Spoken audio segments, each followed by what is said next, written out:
Jo, takže čaute u novom videjka a dnes tam pri novom videjku a dnes to bude ochutnávka týchto drinkov Sparkly. Nie je to žiadna spolupráca ani nič, ale v tejto dobe je veľa tých drinkov, mám ich aj všade možno na skrini. No a takže ideme si ich otvoriť. Lifehack. Lifehack nefunguje, dobre. Takže najprv ideme chill. Vonia to dobre, má to byť akože s príchuťou.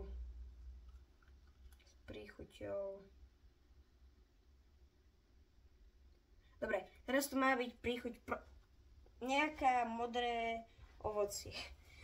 Nejaká slivka, alebo uvidím. Taká nevýrazná chuť. Ako taká minerálka.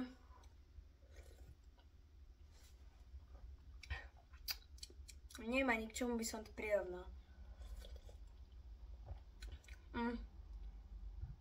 No, keď si chcete pochutiť na minerálke za 39 centov, za 50 centov, aj so zálohou, teraz je v akcii, tak môžete.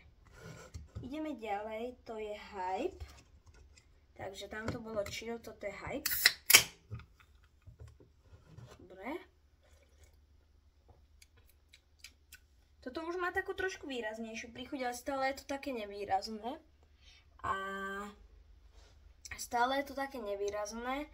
Ale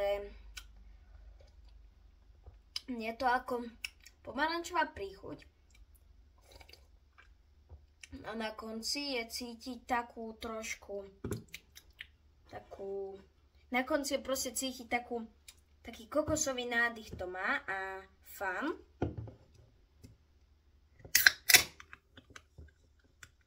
Nebojte sa, všetko to potom dopijem. Na začiatku to má takú výrazu, to je hlavne, že navoňaná voda. Neviem, či teraz pozeráte, ale Dušan, teda Duklok, má vodu a to je také niečo ako toto.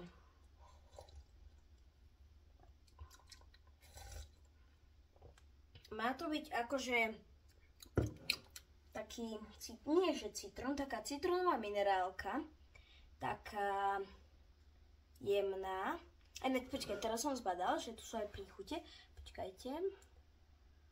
Takže toto má byť jablka, pomaranč, potom.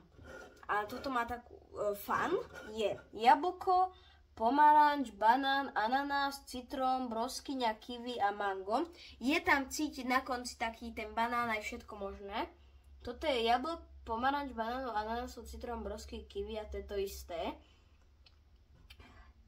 A prečo je to isté? To je všade to isté, len to je inak navoňané. To je tá istá chuť, len je to inak navoňané. Ale dobre, dá sa to. Dal by som tomu asi takých solidných 6 z 10. Mohlo to mať aj výraznejšiu príchuť. Takže vidíme sa pri ďalšom videu. Čaute!